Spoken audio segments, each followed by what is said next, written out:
Okay. Okay. My name is Emily Yates, and for our Introduction to Theater project, we are covering early Asian theater. Okay. I'm Maggie. And I'm Landon Baxter. For our online Introduction to Theater class, we are covering the time period of early theater taking place in Asia. There are several different components to early Asian theater that has shaped and built the theatrical scene that we know today. Early Asian theater consisted of a blend of music, dance, and storytelling. These productions were often rooted in religious rituals and customs, and they focused on movement rather than just script, which is what differs a lot from Western theater and media. This era heavily emphasized symbolism in the performances through gestures, dancing, masks, and even makeup.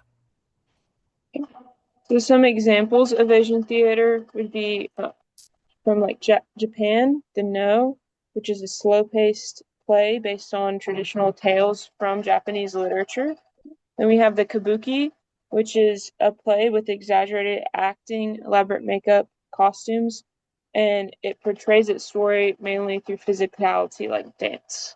Then we have some Chinese performances like Jingju, which combines singing, acrobatics, martial arts, and dialogue story. And Zaju, which is like a musical performance with a common 4 and 5 act structure. Then in Southeast Asia, we have the Wai Ang Cute from India, which is like a shadow puppet theater behind a screen. We have the Khan from Thailand, which is a masked dance drama mainly performed in royal courts.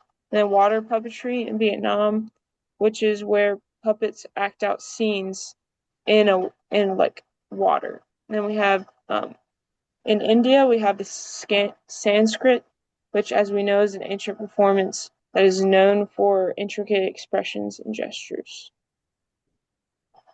All right, so here's our examples of theater spaces. In Japan, the No performances had a wooden stage with a wooden roof, and normally had four square pillars and a pine tree in the backdrop. The Kabuki performances used a Presentium style large stage with a lot of technology like lifts and trapdoors and large walkways for big audiences. In China, it was mostly done in a traditional opera house. It was a raised wooden platform stage, normally pretty minimalistic, and it was hosted in open areas like temples or courtyards.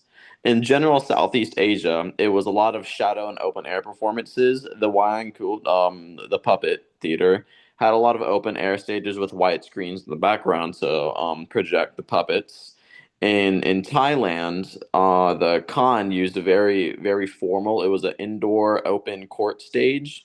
A lot of dramatic performances were put on here, and it was all in royal halls or palaces with little to no audience interaction. Then India is pretty similar. The Kuthamblam, which is a temple theater, performed in indoor sacred spaces using a court like rectangular stage facing the audience. So to conclude all of this, early Asian theater projected a lot more than just entertainment.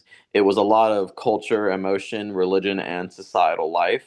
They did not focus on realism, and the regions all developed their own theater through symbolism and tradition. Chinese theater focused on it was more minimalistic with strong cultural aspects of music, religion, and martial arts being expressed. Japan was very dramatic and had a lot of strong emotions in their theater. And Southeast Asia had a lot of spiritual storytelling. Places like Thailand and India focused on royal influence and formality. Yeah, performance was highly expressive but not very realistic. The No, the Kabuki, and the Southeast and Indian regions all made theater a very immersive and more spiritual event. And yeah, that's it. Awesome.